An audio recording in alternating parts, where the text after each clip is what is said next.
হযরত বিলাল ডাক দিয়া বলে, উমাইয়া রে, তুমি আমাকে যতই আঘাত করো না কেন, আমার জীবন চলে যেতে পারে, আমি কিন্তু এই কথা থেকে সরতে পারবো না।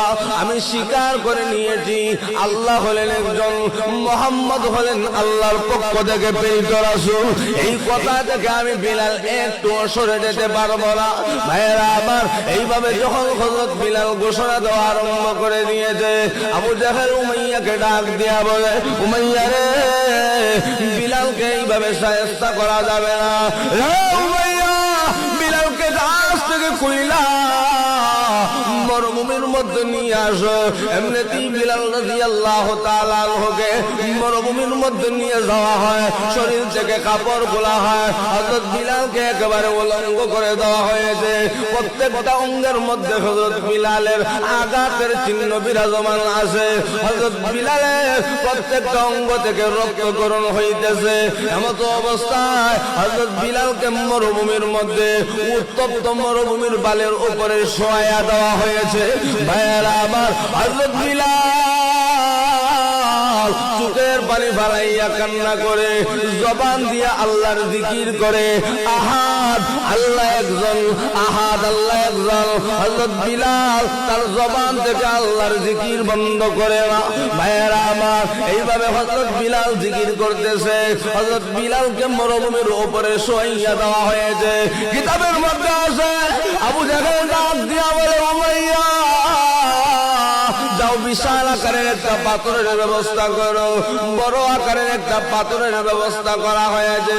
হযরত বিলাল জখমকৃত শরীরটা নিয়ে এই মুহূর্তে বালুর উপরে শুয়ে আছে। হযরত বিলালের বুকের উপরে বড় আকারের পাথর দিয়ে চাপ দেওয়া হয়েছে। এখানেই জুলুমের শেষ না। হযরত বিলাল রাদিয়াল্লাহু তাআলা আনহুর মালিক উমাইয়াকে আবু জাহেল ডাক দিয়া বলে, ও উমাইয়া, রশির ব্যবস্থা করো। রশি আনা হয়েছে। হযরত বিলালের পায়ে রশি বাইন্ধা উত্তপ্ত মরুভূমির উপর দিয়া হযরত বিলালকে টানা হইতেছে।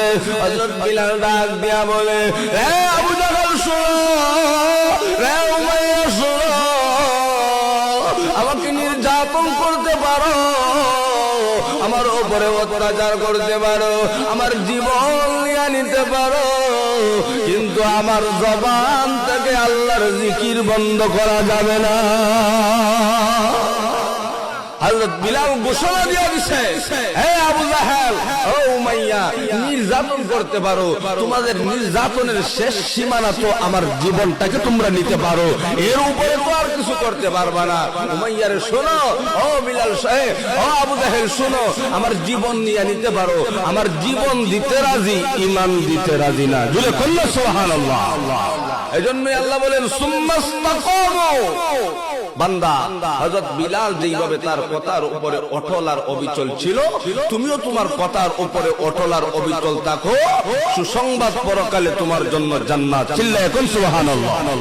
ইয়ারে হাজিরিন, হযরত বিলাল এই জুলুম নির্যাতন সহ্য করার কারণে বিলালের কি পরিমাণ লাভ হইছে, আল্লাহু আকবার। লক্ষ্য করে দেখায়, আল্লাহর পয়গম্বর বিশ্বনবী রাহমাতুল লিল আলামিন যখন মেরাজে গেলেন, মেরাজে আল্লাহর রাসূল সাল্লাল্লাহু আলাইহি ওয়াসাল্লাম মেরাজে যাওয়ার পরে আল্লাহর সাথে সাক্ষাৎ করলেন, জান্নাত জাহান্নাম ভ্রমণ করলেন।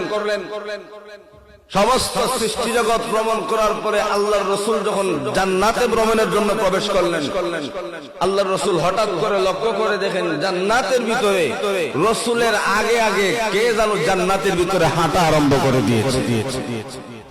আল্লাহর রাসূল অবাক হয়ে গেলেন। আরে আল্লাহর ঘোষণা, 1 লক্ষ মতান্তরে 2,24,000 পয়গম্বর যারাই দুনিয়াতে আসছেন